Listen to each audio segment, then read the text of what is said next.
just wanted to say what a privilege it is today to come and talk to everybody in the room. Andwis has been a big change for us since we joined the group. We like to call it our Andwis family. They're just a great bunch of people. Since we've all had dinner, and I'm sure everyone's in a bit of a slump, they call this the graveyard shift for talkers, and I've been given a graveyard shift. So can we give everyone a round of applause for lunch and putting on this event today, please, just to wake ourselves up. Great stuff. So, as Paul said, I started off being invited to today to have a conversation with everybody. And I started off with, can I have 3 or 4 hours? And we finally got it down to Paul agreeing for 30 minutes. So I'm trying to get a lot across today. So I will be moving at a bit of a pace. If there's any questions at the end, feel free to ask, okay? If you're not comfortable putting your hand up in front of a group, I'm about, and I've got colleagues about today as well. What I wanted to do today was really, given the time constraints, concentrate on a few myths that we come across as a company all the time. I started in the industry in 1995, so I've been doing it for a fair while. And for those of you that are aware, asbestos was banned towards the end of 1999, so we like to say it was banned the year 2000 because it was at the end of 99. So that means that I was actually in the industry doing asbestos while it was still going in. So I've seen a lot of changes and a lot of things over the years. And although there's been a lot of changes, there's a few things that haven't changed that much, and I think that's the things that I want to concentrate on today, because there's still mistakes happening out there and there's still people being put at risk, and I just want to go through some of the main points. So just to get us off, and this isn't about causing a panic or alarm, this is about giving you some facts. At the moment, the HSE released figures on deaths related to asbestos in the industry. And at the moment, the deaths that they're actually reporting, they're saying that in the UK, somebody dies from an asbestos-related disease every 90 minutes. Okay? Now, that might seem like a huge number, but the reality is even worse, because these are only the deaths that get reported. Okay, so there's many more people dying from asbestos-related disease where they might die from something else, or they might die in a car accident or something, and so it doesn't get reported. And there's actually people in the industry, experts, that think it's actually 3 times that. So when you consider this, it's 2025. Every 30 minutes in this country, somebody dies from asbestos. I mean, when you consider that, it's mind-blowing. And if you put that into the reality, that just the HSE numbers alone, that's 3 times more people die from asbestos than die from road traffic accidents. And I look at that and it just blows me away. And I've been doing it a long time. And one of the things that's worth pointing out is those figures since probably the early 70s has made asbestos the UK's biggest industrial killer since the early 70s. And that was when they started reporting the deaths. Now, having been in the industry, the HSE like to release certain numbers and figures every year and every decade. And every decade, they've always said, it's okay, asbestos-related disease is going to go down in the next decade. We're really, really sure this is going to happen. It's going to start to go down. So at the end of every decade so far, and that includes the end of the decade just gone, 2020, the figures are actually going up. And I've seen this over 30 years in the industry, and I've listened to the HSE and I've looked at their numbers, and yet their numbers still keep rising. And we've got to ask ourselves the question, why is that? Because if you look at the industrial use of asbestos, that's stopped. So the massive exposures in industry have stopped, yet the death rate still continues to go up. And there's got to be a reason for that. And the main reason for that is mismanagement of asbestos and not looking at asbestos risk. Okay, so we need to get our heads away from the fact that it's an industrial killer. It's more about the day-to-day stuff. And some of the facts that I like to talk about, one of the things that everybody always brings up is they say asbestos-related disease has got a latency period of up to 50 years. And what that means is if you get an exposure from asbestos, then it can take 50 years for that disease to manifest. However, That's not true for all of the diseases and all of the diagnoses. It's different times for different people. It depends on the person. And then what happens is there's this big myth that everybody says, well, it's an old person's disease. It's okay, they get exposed, and then 50 years later, they're getting old anyway. And this is what people actually believe. And I don't know if anybody knows this, but the youngest person diagnosed with an asbestos-related disease in this country was aged 13. Okay, this is really relevant. This is not about a particular age group. It's not about a particular type of person. You know, we're talking about people that are going to school, people that are in hospitals, people that are in buildings, just general day-to-day things, going to work. And because of mismanagement, they're getting exposure to asbestos. And something else to realise before we go into some of the things we're going to go in today, there is no known safe level of asbestos exposure. None. Okay? And that is a medical fact. One small exposure can lead to a fatality. And it's really worth bearing that in mind when we start talking about asbestos management and we start talking about the things we're going to talk about today. Another bit on the slide there, it says that there's circa 25 million buildings in the UK that still contain asbestos. I'm going to go into a bit more detail on that in the next slide, just to put it in perspective. So we just said asbestos is still in millions of buildings in the UK. I just said 25 million. Actually, earlier on I said that the asbestos ban was the end of 1999, so the beginning of the year 2000. So in essence, any building that was constructed before the year 2000 potentially contains asbestos. So in the UK, that's circa 30 million buildings that are still standing now as of 2025 that potentially contain asbestos. That is a huge amount of buildings. And whenever I talk to anybody, and this has been going on since I started in the industry, I remember way back in probably the first couple of years, 1997, I used to go to a barbecue and somebody would say to me, what industry are you in? And I'd say, oh, I'm in the asbestos industry. And they'd say, well, what are you going to do when that's all gone? Well, 30 years on, I'm still here. And the reality is, today I looked at the lineup of all of the things that were going on, and we're talking about the future of lifts and solar panel and energy. And I looked at asbestos and I thought, does that actually sit well with talking about the future? Yes, it does. Okay, and here's the reality. If you look at a building, you cannot safely say that a building does not contain asbestos until it's fully demolished. And I'll explain this in a bit more detail in a minute. So if you take that into consideration, in the UK today, there are approximately 50,000 buildings being demolished every year. Not all of those are going to be pre-2000 buildings, but let's suppose they are. Based on 30 million buildings, by my calculations, just as a rough one, that's 500 to 600 years that we've got buildings that potentially contain asbestos. So when I say that asbestos is not a thing of the past, now maybe you'll start to understand why I say that. Because we've now got the next 600, and really if we look at it in real terms, probably the next 1,000 years of buildings that still potentially contain asbestos. Put that in perspective, it now starts to raise some very big questions about the death rate that's happening and about some of the things that we do on a day-to-day basis and how we're managing asbestos. So I just think it's really, really relevant. One of the bits on there, it says hidden asbestos still exists in walls, ceilings and pipework. I didn't really have enough room to put everything on there. It's worthy of note that since probably 1920s, asbestos has been heavily used in buildings and construction. It peaked around 1950s, 1960s, 1970s through to the 80s, and then it started to decline. When it was in its peak, there were 5,000 different products that contained asbestos. 5,000. And in the construction industry, you're talking about 2,500 different products. So when it says on there walls, ceilings and pipework, it really doesn't, it plays it down an awful lot.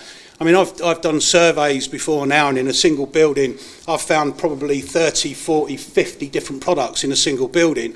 Everything ranging from a toilet seat, believe it or not, to a toilet cistern, to door handles, to electrical fuse suppressors, to cabling, to skirting boards, window sills. I mean, we are talking, these products are absolutely everywhere. And you can walk into a room and you can look around a room, and it's really easy to say, well, there isn't any asbestos in here, I can't see any pipes and I can't see any ceilings. But unless you really delve deep into a building, you just don't know. And even if you've had a building, I mean, we're in a beautiful room today, and, you know, as I do whenever I walk into any room, I'm terrible for it. I look round and I have a quick look and I think, is there anything in here that could potentially contain asbestos? Yes, there is. At the end of the day, we've got brick walls. What's behind those brick walls? What's in the voids? So this has obviously been all fitted out and it's been done really, really well. And I'm sure that over the years, this building's had asbestos removed from it. But this building potentially still contains asbestos. And we're talking about, you know, we talk about going in and we talk about doing lift engineering works. We talk about installing, you know, the solar panels. We talk about new lighting. We talk about doing all of these types of work. And we're talking about going into areas of a building that normally wouldn't be gone into. So all of a sudden, once you start breaking into areas that haven't been there before, you're potentially going to come up against asbestos, and it can be anywhere. Over the years, I've done buildings that have been demolished, and asbestos was even used, believe it or not, for shuttering on concrete. So even when a building's being demolished, they're taking a building down, they're having to stop work because there's layers of asbestos in the concrete. And many people don't realise this, so they just think, there's a building, it looks really nice on the outside, it's had lots of refit work done, it's obviously all new, there's not a problem. And one of the things that really becomes an issue for asbestos management is when you get a survey done and you get a survey come back that says no asbestos detected. And then all of a sudden, this person sits here with this lovely survey that says no asbestos detected, and they go to sleep. And it's relevant because at the end of the day, there's no asbestos detected in the areas that have been surveyed. And as we go on a bit more today, you'll understand that you've got to look at reports and you've got to understand what the scope of the report is and what it covers. And sometimes you can get caught out by relying on a report just because on the front it says asbestos survey, no asbestos detected, everything's okay, let's carry on. And that just isn't the case. And this is where people fall foul of the regulations, and they end up breaching regulations because they're not looking deep enough. And what I'm hoping to do today, if I can do anything with everybody in the room, is to get you to go away and actually start thinking about this stuff as you go on through your day-to-day work. So, so myth number one, asbestos is a thing of the past. I think I've pretty much covered that. It is not a thing of the past. Asbestos is a thing of the future, and it is going to be with us for hundreds of years, and we need to deal with it, okay? So myth number two, managing asbestos is expensive, and I hear this a lot, and I have over the years. What I'd like to do is turn that around, really. Not managing asbestos is much more expensive, okay? That's the reality. And on the slide there, I quickly put a couple of things on there. There's hundreds of these, by the way, that happen every year. HSE are taking people to court all the time for breach of regulations. What I haven't put on here, because I just didn't want to scare everybody, is the prison sentences that they're handing out. Okay, let's get this. The facts are that in certain cases, in severe breach, it's unlimited amount of fines, and if it's a case where they consider it a death is caused, it's basically going to prison. And they are handing these out. If you go on the HSE's website, you will find this and you will see it. Okay. I'm not trying to scaremonger. This is reality, and it's happening all the time. These cases on here, the reason I put these up is because the HSE really like to get hold of something, a nice name that they can put into the paper that can say, we've pulled someone on not managing their asbestos. And the reason they do that is because they want people to sit up. They want people to sit up and realise that nobody gets away with this. Everybody is held to account. So you've got some big names on there. And what I want to do is just, I'll go through, the one on there for Poundland is one that always sits with me, because Poundland, that happened a few years ago, and I'm going to give you a bit of background on it so that you can understand the reality of the risks of not following legislation. So Poundland, obviously, they have high street shops, and at the time of their breach of regulations, which resulted in this fine, they had about 140 different stores. They'd actually started managing their asbestos, and they actually knew about it. They'd had all of their shops surveyed. They had various shops that had management plans in, and they were actually sitting up taking notice. They were spending money on asbestos management, and they felt that they were in a good position. And then one day, as HSE do from time to time, an HSE officer visited one of their stores. And the HSE officer went into the store. He asked to see their asbestos register, which he got given, and he basically walked around the shop, and he went into the storeroom, and he came across some asbestos vinyl floor tiles, very, very low risk, very, very minor, and he looked at these floor tiles, and a couple of them were damaged. Okay, so we're talking in the world of asbestos, this is really minor stuff. I mean, this is very, very minor. And he looked at the damage, and he turned round to the person that was running the store, and he said, "Can I see your asbestos management plan? I'd like to know how you're managing the risk from this." And believe it or not, it was one of the stores that they hadn't got round to yet to have the management plan. But they'd had it surveyed, they'd had people in, but they just didn't have this particular document in place. So HSE took them to court for breach of regulations because they felt that they were putting people at risk. Okay, they ended up with a £565,000 fine for a document that would have cost them £500. That's reality. And when I go through today and I start talking about risk assessment and I start talking about legislation, you need to remember this. The HSE are not messing around. They're out there, and although they're under-resourced, we know this, every now and again they will pop onto one of your sites, and if you haven't got everything in place, they're not looking at who's been exposed, they're looking at who's potentially going to be exposed. Because if they can stop something from happening, they will do it. Okay, that's their job. At the end of the day, the HSE are trying to make sure that people don't get exposed, so they will take action before it happens. So you've got to make sure that you've got everything in place prior to that happening, because otherwise you are left in an open position and it is a big risk financially. So looking at that, I think we can safely say myth number 2, managing asbestos is expensive. No, it's not. And when we go through what you actually need to do to manage your asbestos, you'll start to understand that actually managing asbestos is an investment.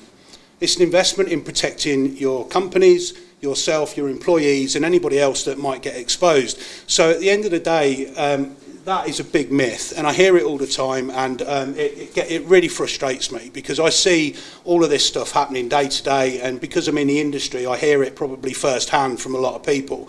But this is reality. So moving on to myth number 3. Managing asbestos is easy, you just get a survey.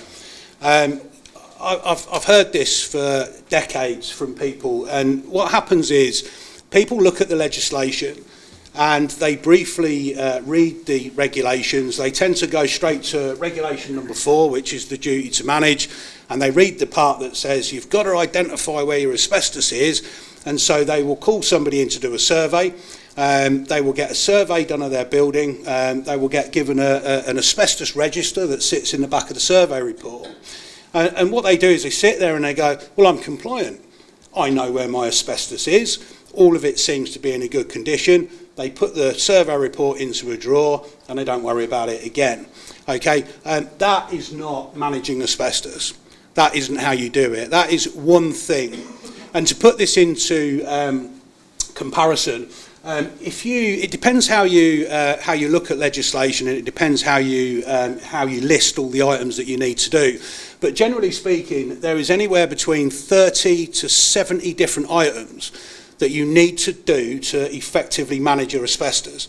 Now, I know a lot of you are going to be thinking, well, that's an awful lot. There's loads of small little bits and pieces that need to happen. And on the slide there, you'll see it says about an asbestos management plan. So if you've got a building that was built before the year 2000, you've got to have a plan on how you manage the asbestos. Having the survey on its own is not adequate, because at the end of the day, what the HSE are looking for is, well, if you've got a building that was built before the year 2000, there's an asbestos risk. And the biggest thing that happens with this is, and I said it earlier, people have a survey report done that will say no asbestos detected, and they'll say, well, I don't need an asbestos management plan, I've not got any asbestos. Yeah, you have, it's just hidden and you don't know where it is. So you need an asbestos management plan so that anybody doing work in your building or maintenance or anybody using your building understands, albeit in normal areas you might not have asbestos, it could be hidden. So we have a plan that says how we're going to deal with that risk and what it's going to look like on a day-to-day basis. The next one on there is monitoring and training. Everybody needs training. If you're working in a building that was built before the year 2000, if you are anybody that does any sort of maintenance work in that type of building, whether it's a caretaker or a maintenance worker, you must have appropriate training.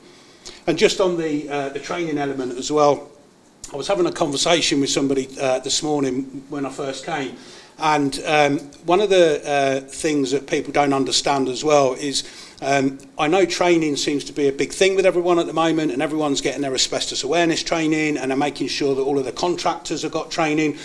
If you are in a position where you've got any sort of control over getting a project done or bringing somebody in to do work in a building that was built before the year 2000, you also need training. That is a legal requirement. Okay, so don't get caught out by that. It's all very well saying, well, I don't go to site, it's not me that's doing the hands-on stuff, it's these guys, they're trained, it's all okay. You need the training as well, because you need to know what risks you are potentially putting them in front of. And it's a big one that you can fall down on, but it's such a minor thing. And this is why I said, when you start looking at each point, there is 50, 60, 70 different points that you need to look at and you need to get in place to actually manage your asbestos. The monitoring part is to do with re-inspections, which I'm going to cover that a little bit in a minute. It's got refreshers on there. That's 4 things on there that have been noted. Things that are not on there, I haven't got time today to explain, but you've got priority risk assessments, you've got an action plan. There's so many different things, but most people read the regulations and they just pick the top 4, or sometimes just the top 1, just the survey. And it's not enough. And we go back to what happened to Poundland. Don't think for a minute the HSE are going to come in and go, oh, it's okay, you do most of it, the rest of it will all be okay. They're not. They are looking for gaps, they're looking for holes. And if you've got a gap or a hole which they believe could potentially lead to somebody being exposed to asbestos, they will call you out on it, and potentially you are looking at fines and you are looking at enforcement action. So it's something just to bear in mind. So that's myth number 3. So managing asbestos, it isn't just a survey. So myth number 4, asbestos information needs annual updates, and having a register is enough. I put this slide in specifically because, again, this is where I think there's a slight misunderstanding or a misread of the guidance. So in the guidance under Regulation 4, it says that as a minimum annually, you should look at your survey information and your register, and you should look at your asbestos management plan, you should do an audit, you should make sure that everything's still okay. So what happens is everybody has this little tick box in their office and it says, oh, that our update's due next January, let's put that in the diary, make sure we get that done. Okay, if you read the guidance, that's not what it says. Okay, updates should be done as and when appropriate. I mean, how many people know of a building that over 12 months doesn't have some sort of maintenance work undertaken, or some sort of a refit, or a new kitchen, or some boiler work, or a new lift install? Okay, the minute that something changes in the building, so does your paperwork. And again, I've seen people actually, breach the regulations, not because they've done anything that they felt was not right, they just haven't kept up to date with their information. And it's really, really relevant, because the minute that you have something done that makes a change in a building, now all of a sudden the paperwork that you're relying on to protect you from the HSE is out of date. The minute you have something done. And if you don't keep that up to date, again, you're at risk. And so is everybody else working in your building. because things change. And if someone has done some work which has uncovered some asbestos, or they've uncovered an area that's not been surveyed before, all of a sudden it can become an issue. Okay? Legal reality, Regulation 4, Regulation 5. I'm not going to go into lots on regulations today because I've only got a couple of hours. I'm joking, I'm not going to chat for 2 hours. But at the end of the day, CAR 2012, so the Control of Asbestos Regulations 2012, contains 35 separate regulations. Okay, so when everyone looks at Regulation 4 and they go, oh, I've got to comply with Regulation 4, it's the duty to manage. Yeah, okay, but what about the other 34 regulations that are actually in there? You can't just ignore those. There's all the different regulations, and unless you're going to sit there and read it all, most people, you know, they don't get involved in that. So I'm just going to mention Regulation 4 and Regulation 5. Excuse me. The reason that's relevant for today, today's about looking at the future. It's about going in and doing works, and it's about decarbonisation, and it's about improvement in buildings. At the end of the day, it's about working in the built environment. And if you look at Regulation 4, it's the duty to manage. And that means that if any of you in the room have got a duty over a property or a portfolio of properties, you have a duty under that regulation to ensure that anybody working in that building is not at risk from asbestos. Okay? So what that means is your duty under Regulation 4 is to ensure that anybody coming into your building to do any maintenance work, any work that's going to disturb the fabric of the building, you need to make sure there's a correct risk assessment in place, and that normally requires you to have some sort of a survey done. Now, I know that there's a lot of people that will say, it's nothing to do with us, that's down to the contractor. Okay, that's wrong. If you do that and something goes wrong, you are also in breach of the regulations, not the contractor. You cannot sit there and say, I left it to the contractor. It doesn't say that in the regulation. Right? So that's Regulation 4. You have a duty of care to make sure that the contractor's got the right information, has done the right risk assessment before he starts or she starts work in your building. Make sure that you remember that. And the reason for putting Regulation 5, the HSE have been, I feel they've been very clever with this, the way that they've written the regulations. Because what they've done is they've put in a bit of a safety stop there. Because Regulation 5, this is for all of the contractors. And Regulation 5 says, as an employer, it's your duty to make sure you know where all the asbestos is before you send anybody into a building to do any work, and that you've got to have an appropriate risk assessment before you undertake that work. So if you look at the regulations, there should be two people really getting on well together and saying, hey, I've got all of this information, can we work with you before you do that job? And then you've got the contractor saying, great, well, it's good information, but I feel we need this. And that's what they're trying to do. They're trying to get that collaboration between contractors and between duty holders. However, reality check, at the moment, it doesn't happen very often. Okay, and it's something, again, that you need to bear in mind, because if something goes wrong, if you're the contractor, you cannot sit there and say, oh, well, they didn't give me the information. I thought I had everything, and they gave me the survey, and I thought the survey was enough. As a contractor, it's your responsibility to make sure that whatever information you've got is adequate for the job that you are doing. Okay, and again, going back to the duty holder, it's your job to make sure that the contractor is going in there and they're aware of everything and you've done everything you can. All right, so that's Regulation 4 and Regulation 5. Okay, myth number 5. I'm rattling through this, but happy to answer some questions. I don't know, how am I doing for time, by the way? 2 minutes. Okay, oh wow, I'm on it today. I'm impressed. Myth number 5, full compliance is hard. So I've mentioned that you've got 70 potential items within the regulations, and most people, and I'm sure everyone in the room is the same, you don't do asbestos for a living, so you've got your day job to do, and then all of a sudden you've got all of this to worry about, and it's like, whoa, hold on a second, I've got 70 items I've got to think about, and I've got to make sure that I've got all of that, and that I'm going to need that to be compliant. And if you look at that, that's a big ask for anybody if that's not your full-time job. the reality is as well, I've met a lot of health and safety consultants over the years, a lot of health and safety managers, and I've met some health and safety experts that, wow, they know more than I'll ever know on health and safety. But when I've come into a room with me and we start talking about asbestos, there's some severe gaps in their knowledge. You have to understand that asbestos is a very, very niche subject. Okay, it goes very, very deep, and your general health and safety person and your general health and safety consultant will not normally have the information or the expertise to give you everything you need. And I see it all too often where you get a big company with a health and safety arm or a health and safety officer, and they pretty much go, oh, you deal with the asbestos. And what they're doing is they're not really giving the support that they need. And when you start talking about this level of detail, it leaves risk on the table, and it's something worth considering.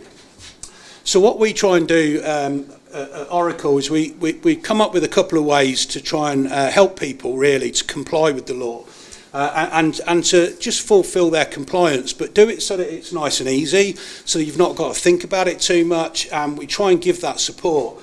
And we've got something here called the Asbestos Health Check. And this was something that we designed a few years ago. We sat down as a group of people in the company, and we realised there was this big gap in everyone's understanding of exactly what needs to be done to be compliant. So we came up with this health check. It's basically an online portal or calculator. And what happens is a consultant sits with somebody for between, on average, it's 30 to 60 minutes. And we do what's called a gap analysis. And it's very, very quick, and we get great feedback from it. And just to give you an idea, we did, I think, I'm looking for Mark, but Mark, I'll introduce you to Mark in a minute, and Mark runs that side of the business. But we did over 1,000 health checks last year. And we did these health checks, and on a lot of them, there were people that were pretty much challenging us to find a gap. Come on, come and do your health check. We know we're compliant. And we had that a lot. And there was lots of big companies, lots of big names, and they said, we know we're compliant. Come in and do your health check. Show us where there's any gaps then.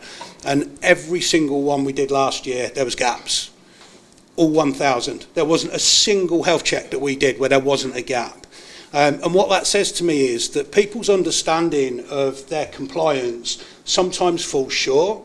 Now, don't get me wrong, there were some people doing some great stuff, and when we do the health check, it's not about sort of pointing out all the faults. It's about saying, well, this is what you're doing really well, this is where you need some improvement. And it's a 30 to 60 minute thing per site.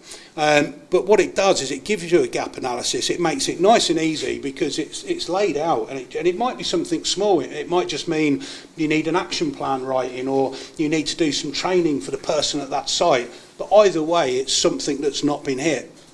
And so with the health checks, we find it really, really useful. So it's a really good way of getting an understanding.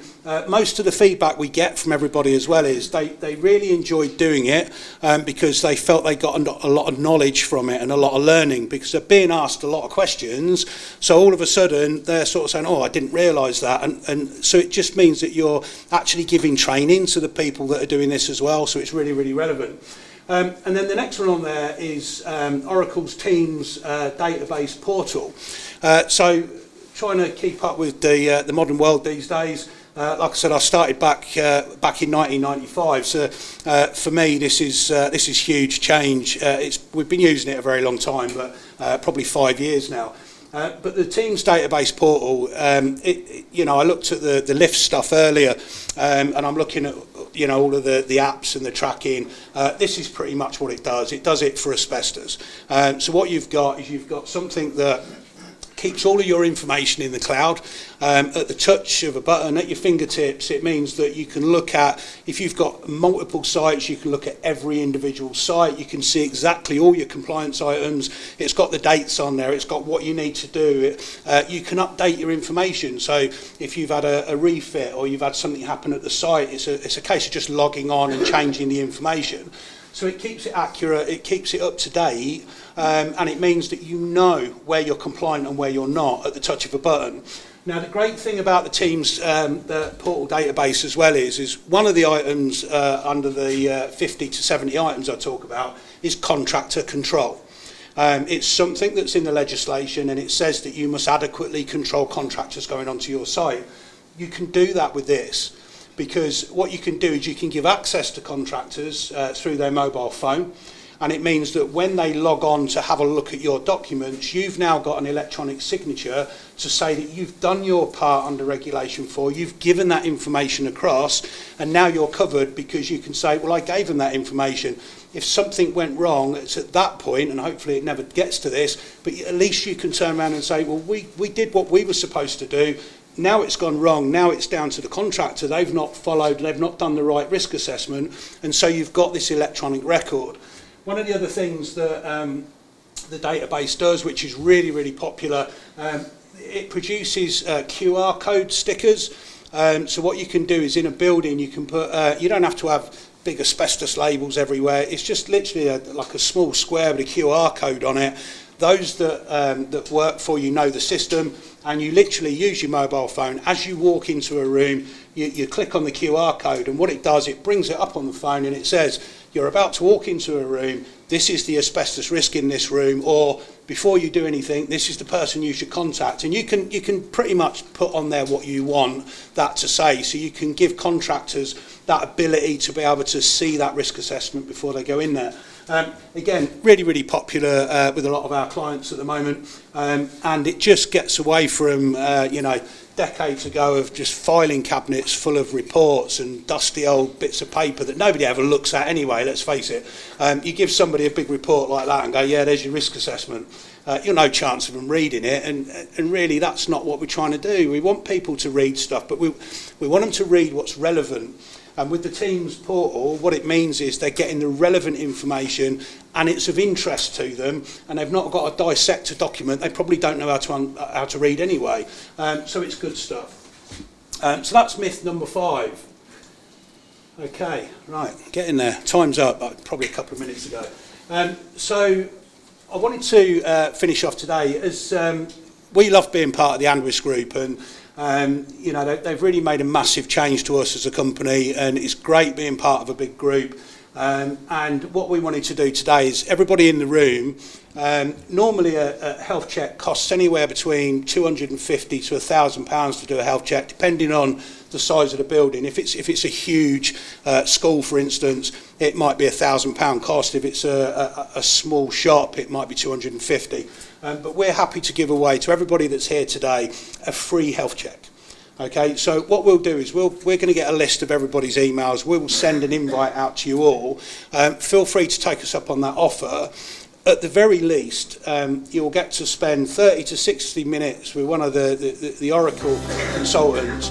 They'll be able to talk you through the list of 70 things that are on that health check. I think it might surprise you. I think there'd be some stuff on there that you'll probably look at and go, oh wow, I didn't realise that I had to do that. It's a good learning curve, and I'll tell you what, I challenge anyone in the room to do one of our health checks and tell me you got 100%, because I'd like to hear it. 1,000 people last year didn't, so anyone that does that, I'll do a nice post on LinkedIn and say how fantastic you are.